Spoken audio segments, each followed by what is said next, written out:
السلام علیکم ورحمۃ اللہ وبرکاتہ۔ محترم ناظرین، آپ پہلے اس کلپ کو آپ دیکھیں، پھر اس کے بعد ہم بتاتے ہیں۔ دیوبندی اگر گستاخ رسول کعبے کے اندر طواف کرتا ہوا لبیک اللہم لبیک لبیک لا شریک لک لبیک کہتے ہوئے مر جائے، جہنم میں جائے گا۔ بے شک سبحان ہے۔ اور سنی خدا نخواستہ رنڈی کھانے پر مرے، جنت میں جائے گا۔ سبحان بے شک۔ محترم سامعین، آپ نے ویڈیو کو دیکھا، یہ کلپ کافی وائرل بھی ہو رہی ہے اس وقت سوشل میڈیا پر، اور اس کو دیکھ کر سن کر بہت افسوس ہوا۔ ہمارے پاس بھی یہ کلپ آئی اور بھیجی گئی کہ اس پر ویڈیو بنائی جائے اور ضرور کچھ نہ کچھ لوگوں کو آگاہ کیا جائے، بتایا جائے۔ حقیقت میں یہ ایک داڑھی اور ٹوپی پیجامے کرتے کے ساتھ ایک عالم ہیں، ایک اپنے آپ کو کہے جانے والے مکتب فکر سے ایک عالم ہیں بریلی جماعت کے، لیکن ان کا انداز بیاں اور ان کی باتیں کیا کہہ رہی ہیں، اس سے کیا سیکھ مل رہی ہے ہمیں، یہ بتائیے۔ اس بیان سے ہم سامعین کے اوپر مختصر تھوڑا بات رکھتے ہیں کہ آپ نے اس ویڈیو، اس کلپ سے کیا سیکھا، اور یہ بیان جو چل رہا ہے اس سے آپ نے سیکھا کیا۔ اگر یہ تقریریں کتنے لوگوں کے مجمع میں ہو رہی ہے اور اس پہ بے شک بھی کہا جا رہا ہے، تو اس سے آپ سیکھ کیا رہے ہیں؟ مانتے ہیں کہ وہابی دیوبندی اگر کعبے کا طواف کرتے ہوئے مر جائے اتنی عظیم، تو وہ جہنم میں، اور جو سنی اپنے آپ کو کہے جانے والے بریلی، وہ اگر الفاظ لینا خراب لگ رہا ہے کہ ایسے ناچ کی حرکت کرتے ہوئے مر جائے تو وہ جنت میں جائے گا، تو بتائیے، ہم صرف اس کو یوں سمجھاتے ہیں کہ اس بات کو اور ان کی اس تقریر کو ہم وہی مکتب فکر جو بریلیت سے تعلق رکھتے ہیں انہی پر ہی چھوڑتے ہیں، تو بتائیے ان کے حوصلے یہ بلند ہوں گے کہ نہیں؟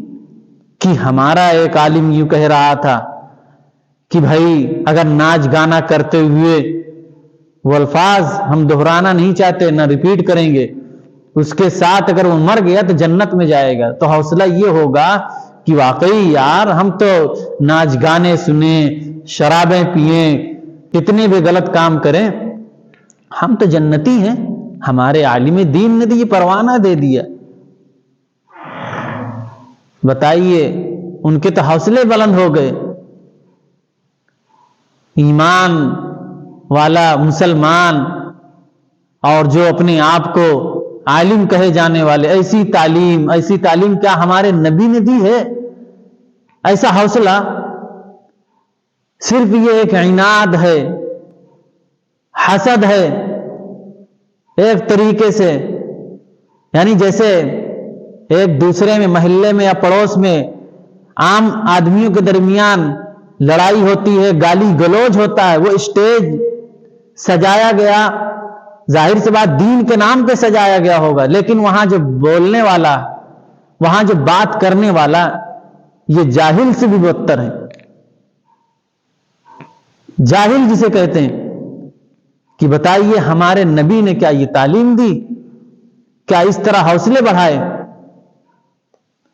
وہاں تو یوں بتایا جا رہا ہے، کسی غیر مسلم سے بھی لین دین کا معاملہ ہو تو اس سے بھی آپ اچھے سے پیش آئیں، دھوکہ دڑی بھی نہ کریں، کسی کو غلط نہ کہیں، تو وہاں تو یہ تعلیم ہمارے نبی نے دی ہے۔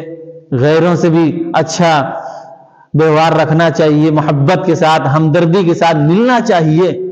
ہم غیر کی بات کریں، غیر مسلم، یاد رکھا جائے، حالات کو سمجھا جائے۔ یہ ایسے جو ملا مولوی جو ٹہل رہے ہیں، ان کو تو ہم یہ سمجھتے ہیں کہ ان کو اسٹیج پر جانے کی جگہ ہی نہ دیے جائے، ایسے لوگوں کو بلایا ہی نہ جائے جو امت میں فساد مچا رہے ہیں۔ آج کا دور ایسے حساس دور ہے جس دور میں ہم جی رہے ہیں، مارنے والا، ایک دوسرے کے خلاف لڑائی کرنے والا، وہ یہ نہیں دیکھتا کہ لڑائی کہیں ہوتی ہے ہندو مسلم میں تو یہ نہیں پوچھتا ایسا ہے یہ دیوبندی جماعت کا ہے، یہ بریلی جماعت کا ہے، یہ اہل حدیث ہے، ایسا ہے ہم دیوبندیوں کو ماریں گے، صرف بریلیوں چھوڑ دیں گے۔ کیا یہی لڑائی جب ہوتی ہے تو کیا وہاں یہ بھید بھاؤ ہوتا ہے؟ وہاں تو بس یہ دیکھا جاتا ہے یہ داڑھی ٹوپی والا ملا، یہ مولوی ہے، اس کو مارو، کسی بھی جماعت سے ہو۔ تو ہم کہاں کھو رہے ہیں؟ حالات کیا ہیں دیش کی بھی دیکھا جائے اور خود یہاں کے جہاں ہم رہ رہے ہیں اس کے حالات ہم دیکھیں تو وہاں اس طرح کی باتیں کرنے کی چیز ہے کہ اپنے آپ کو سنبھالنے کی ضرورت ہے۔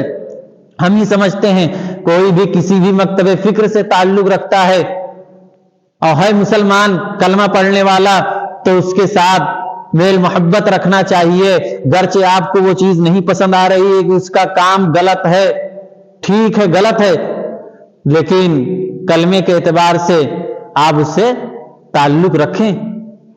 تعالوا الی کلمۃ سواء بیننا وبینکم، ہمارے نبی نے یہ تعلیم دی کہ جب دعوت یعنی جب بھیجا گیا کہ اہل کتاب کو دعوت دینے کے لیے، یعنی بتایا کہ ان کو اس اعتبار سے دعوت دیا جائے، تعالوا الی کلمۃ سواء بیننا وبینکم، کہ ہم اور تم اس کلمے میں برابر ہیں، آپ بھی مانتے ہم بھی مانتے۔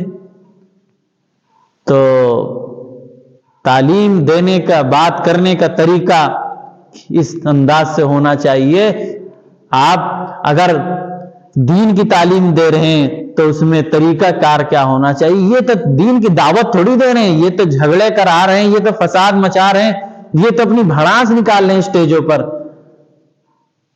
ایسے لوگوں سے باز رہنا چاہیے اور اللہ رب العزت سے دعا ہے کہ اللہ ایسے ناپاک لوگوں سے اس امت کو بچائے اور اس امت کی حفاظت فرمائے اور ہمیں صحیح طریقے سے مسلک سے بالا تر ہو کر ہمیں دعوت دینے کی، دین کی بات کرنے کی توفیق عطا فرمائے۔